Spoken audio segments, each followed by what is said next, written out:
It's time to get ready for week 5 of the fantasy football season. You know it's all about upside, getting those players who could put up huge point totals. Who's it going to be this week? Let's start off, Chris. Who's somebody you think has huge upside? Before the season, I loved Garrett Wilson because he had Aaron Rodgers as his quarterback, and that was a huge upgrade for a guy who's an elite talent. But then he lost Aaron Rodgers after literally 4 snaps, and suddenly I was like, you cannot start Garrett Wilson. It had nothing to do with the talent of Garrett Wilson. The guy is still one of the most talented wide receivers. It had everything to do with the talent of his quarterback, and we've seen that so far as he's been pretty mediocre for the most part, and really in a couple games only had any fantasy value because he scored touchdowns. But this week, I think it changes. And no, it has nothing to do with Zach Wilson. I know Zach Wilson looked kind of like an NFL quarterback on Sunday night. That's not why I'm jumping on the Garrett Wilson train this week. I'm jumping on the Garrett Wilson train because he gets the Denver Broncos, who are currently one of the worst defenses in the history of the NFL. When you look at it by every metric, this is one of the worst defenses we've seen in a very, very long time. They're currently allowing the 5th most yards to wide receivers, and they're allowing the most yards per route run of any defense in the NFL right now. And look, Zach Wilson did at least look capable on Sunday night. They just made Justin Fields look great. He was throwing dimes out there, 4 touchdowns. This defense made him look phenomenal. They've made pretty much anybody that's played him look phenomenal. And despite Tua being like the only really good quarterback they've played, they're giving up 7 yards per play. Last year, the worst defense in the NFL allowed 6.2 yards per play. This defense is just a defense you want to stream against everybody against. So I know I've been telling you week after week, don't start Garrett Wilson, don't start Garrett Wilson. But now I'm telling you, you should start Garrett Wilson this week. I think he has a big week. And people who have Garrett Wilson are going to rejoice and say he's back. But really, it's just the Denver Broncos. So I'm going to go with a guy who's also an elite receiver.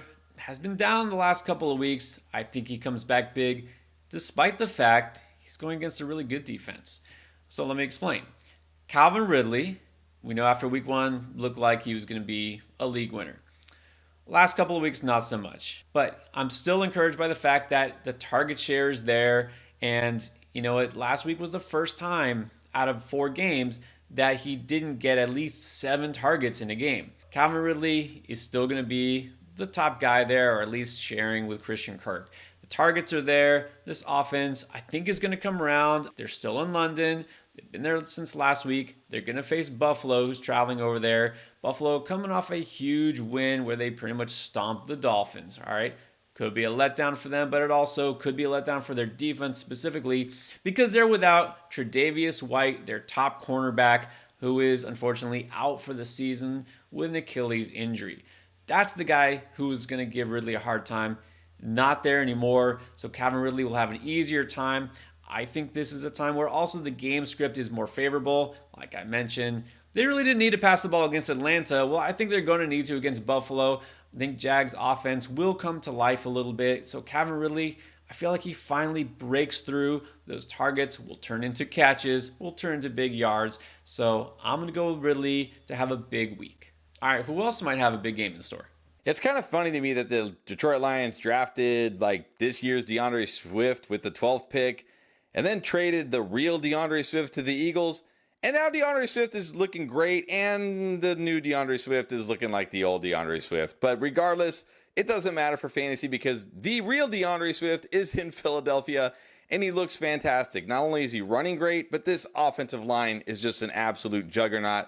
And now he gets a smash matchup against the Los Angeles Rams. The Rams are allowing the 7th highest yards per carry to running backs, and they've allowed the 6th most touchdowns to running backs on the season. That's always the big knock here, right, in Philadelphia. Like, oh, Jalen Hurts takes all the touchdowns. Well, not really. I mean, Miles Sanders had 11 last year, and I think Swift has 2 in 3 games so far, so that's been okay.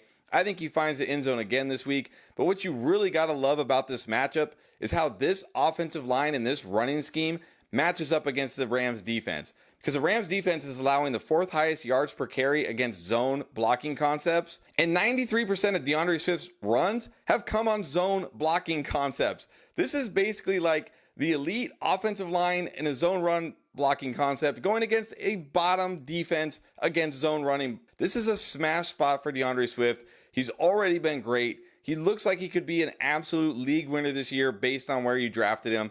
And this week, he is primed for a huge game. I think he goes back over 100 yards, finds the end zone again. DeAndre Swift becoming close to an every week must start, but this week, you got to have him in your lineup. Getting a guy like Swift in the middle round of your draft seems like a steal for sure. And you know what? The same could be said for a guy like James Conner, who, look, I'll admit I was one of them.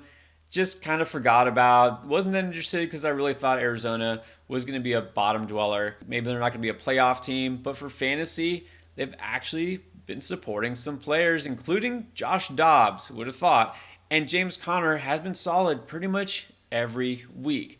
Now, Conner is one of the few true bell cow backs. He's getting basically all of the touches in that backfield. Even though he's coming off a kind of disappointing game last week, like it was his season low, 52 rushing yards. Even then, he still averaged 4.7 yards per carry. He just didn't get a lot of run because, well, they were getting blown out by the 49ers. They still put up a fight. Like, this team still has a decent offense, even against a really, really good 49ers defense. They still showed that they can move the ball at least. Now, I feel better about them moving the ball against Cincinnati. Cincinnati, specifically against the run, has had a rough time. They're actually a bottom 5 run defense. They're allowing 4.9 yards per carry to running backs. Conner should get enough work because the game script won't go against him. He's getting the volume already. Good chance for a touchdown. I think Conner is going to smash this week, just like he did a couple of weeks ago. And I know he's going to smash his higher, lower. If you look at underdog and go to those pick'ems, right now, 60.5 rushing yards. I think he definitely goes higher than that. If you haven't tried underdog, this is the time. They always have specials for new customers. This week, it's Justin Fields. Just needs a yard, playing on Thursday night, so take advantage of that now while you can. Take the Justin Fields higher, combine it with a Conner pick, any other pick you like, and you can triple your money just like that. Just make sure when you do sign up, you use that promo code of ENDGAME to get your 100% deposit match. All right, let's go to the next boom. Who you got? You know, we've been talking about Zay Flowers a lot recently as more of a floor play in PPR leagues, but I think this week he is a ceiling play against the Steelers. And when you think about Zay Flowers, you think about a smaller receiver. He probably plays a lot in the slot, but that's actually not true. He's played 70% of his snaps out wide. And that is a great thing when you're going against the Pittsburgh Steelers because this secondary has allowed the most targets to wide receivers lined up out wide. So if Zay Flowers is going to be out wide 70% or more of the time in this game, which he probably will be, it stands to reason he's going to get a ton of targets. And then you might think, well, yeah, but all his targets are so short. They're so close to the line of scrimmage. And yes, they were early in the year. But that has gone up every week of the season. And in fact, in week 4, his ADOT, his average depth of target, how far the ball was past the line of scrimmage when he was targeted, was 9.9 yards, by far the highest this season. So when you combine the fact that he's probably going to get targeted a lot and he's probably going to get targeted down the field quite a bit against the Steelers secondary, you see that he has the makings for a big game this week. I know you're probably looking at him thinking like, yeah, he's okay every week, but not this week. This week he can absolutely go off and help you win your matchup. So if I have Zay Flowers, I am getting him in my lineup any way I can. Well, another receiver who we know is super talented, but just hasn't had a high ceiling yet this year is Michael Pittman. I think this is a ceiling game for him because, well, first of all, going against Tennessee, been talking about it, funnel defense, start receivers against Tennessee.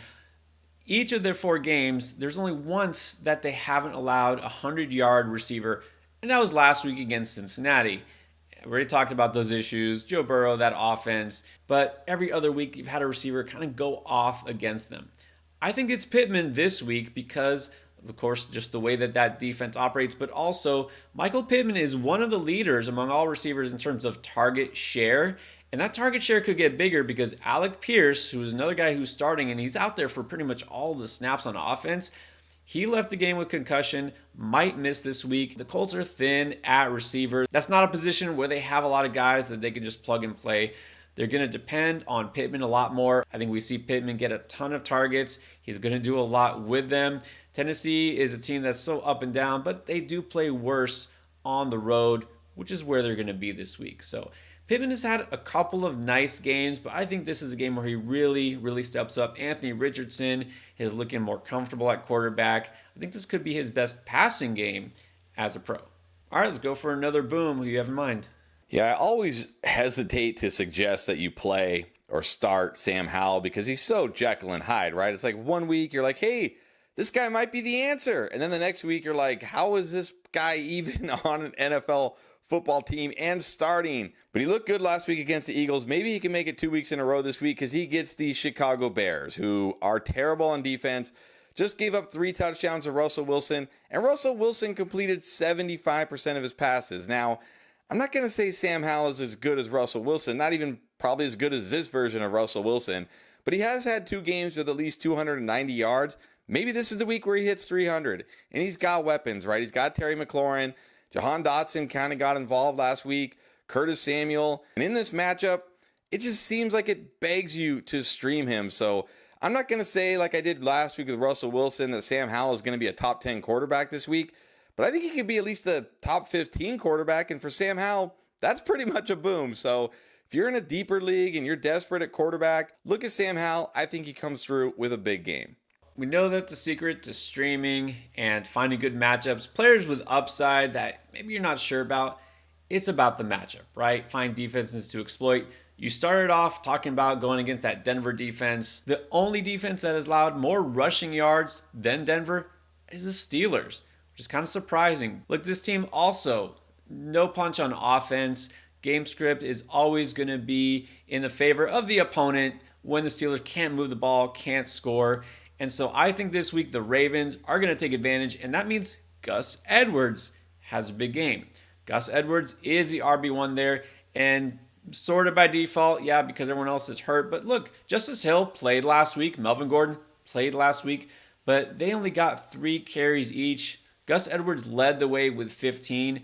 Had a decent game, but now he gets a choice matchup. If he's going to be the clear leader in terms of touches for this backfield, he's going to have a chance to have a big game. It's a choice spot for him. Gus Edwards is a guy who I'm not going to say he has the safest floor because he's not really a pass catcher, but he is a guy who can get yardage in chunks. He's really good around the goal line, and so we could see maybe 100 yards on the ground and a touchdown for Gus. I really think that this could be his best game. So not only a solid pickup off the waiver wire, but a solid streamer. Those are our favorite boom picks for week 5. What about start, sit at every position? We got you covered. Check out our playlist for this week.